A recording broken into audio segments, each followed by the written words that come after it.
एक अंधेरी गुफा में एक तांत्रिक आत्मा को वश में करने की कोशिश में लगा था। सामने अग्निकुंड में आहुति दिए जा रहा था। तांत्रिक जोर जोर से मंत्रों का उच्चारण कर रहा था। बाहर का मौसम बहुत खराब था। आधी तूफान जैसे सब कुछ तबाह करने के लिए अपना जोर दिखा रहे थे। इधर तांत्रिक अग्निकुंड के चारों ओर जल्दी जल्दी लकड़ी के ढेर लगा देता है, जिससे बाहर की आंधी अग्निकुंड को बुझा न दे। फिर वह अपनी जगह आकर बैठ जाता है। उसे यह सब करते लगभग 3 घंटे बीत जाते हैं। अब उसे केवल आखिरी की 21 आहुतियां डालनी थीं। बहुत संभल कर मंत्र बोलता और सही समय पर आहुति देता। तभी उसे गुफा के दरवाजे पर सफेद साड़ी पहले लंबे बालों के साथ एक औरत दिखाई देती है। उसका चेहरा इतना भयानक था कि एक बार तांत्रिक भी डर गया। हर आहुति के साथ वह तड़प उठती थी। धीरे धीरे जैसे वह तांत्रिक के वश में जा रही थी, वह उसके सामने आकर बैठ जाती है। चुड़ैल, मुझे जाने दे, क्या चाहता है मुझसे?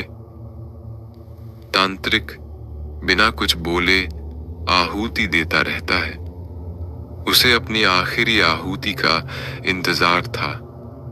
वह ध्यान भटकाना नहीं चाहता था। इधर चुड़ैल अपने उग्र रूप में आने लगती है, जैसे आहुति की मार उसे पड़ रही थी। 21वीं आहुति के साथ ही तांत्रिक उठकर खड़ा हो जाता है। चुड़ैल का गुस्सा भी कम हो जाता है। तांत्रिक, अब तू मेरे वश में है। जा, आज के बाद तुझे जब भी याद करूं आ जाना, मेरी शक्ति बनकर।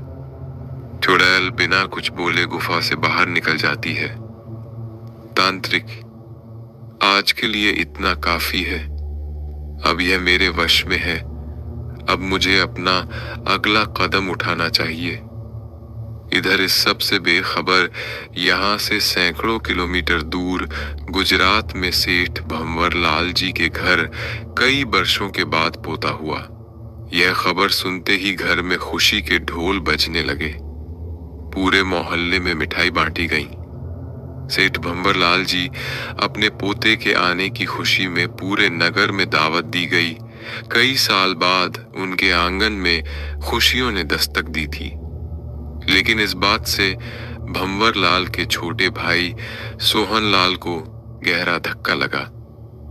भंवर लाल का इकलौता बेटा गजेंद्र एक रोड एक्सीडेंट में मारा गया। उसकी पत्नी मीरा उस समय गर्भवती थी। कहने वाले कहते हैं कि सोहन लाल ने जायदाद के लालच में अपने भतीजे का एक्सीडेंट करवा दिया। सोहनलाल बच्चे से पीछा छुड़ाने की तरकीब सोचने लगे। उसने उसी रात अपने भरोसे के आदमी रवाना किया, जो तांत्रिक के पास पहुंचा। नौकर सेठ सोहनलाल ने उस बच्चे को खत्म करने के लिए कहा है। तांत्रिक, काम हो जाएगा, बस ये बता पैसा कितना मिलेगा? आदमी, मुंह मांगा पैसा मिलेगा, बोल कितना चाहिए? फिलहाल ये 5 लाख रख। तांत्रिक, अब जा, मुझे पूजा करनी है। अपने मालिक से कहियो पैसे तैयार रखे, जल्द उसे अच्छी खबर मिलेगी। तांत्रिक, पूजा कर चुड़ैल को बच्चे को खत्म करने का काम सौंपता है। चुड़ैल रात को सेठ भंवर लाल की हवेली के बाहर पहुंच जाती है। जब रात को सब सो रहे थे तो वह बच्चे को मारने जाती महल से जाते। बच्चे को मारने के लिए वह जैसे ही बच्चे के गले तक अपने बड़े बड़े नाखूनों वाले हाथ ले जाती है, देखकर चौंक जाती है, जैसे वह नींद से जाग जाती है। यह तो उसका अपना बच्चा है। उसे याद आता है, एक आदमी कार से जा रहा था। किसी ने उसे गोली मारी, जिससे उसका बैलेंस बिगड़ गया और कार सामने से गोदी में बच्चा लिए औरत को टक्कर मारती है, फिर गहरी खाई में गिर जाती है। गाधी में भंवरलाल का बेटा गजेंद्र था।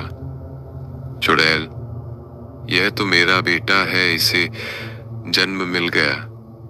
मैं भटक रही हूं अपनी उम्र पूरी करने के लिए। मैं इसे कोई नुकसान नहीं पहुंचने दूंगी। आज से मैं अपने बेटे की रक्षा करूंगी। अगले पल वह तांत्रिक के सामने होती है।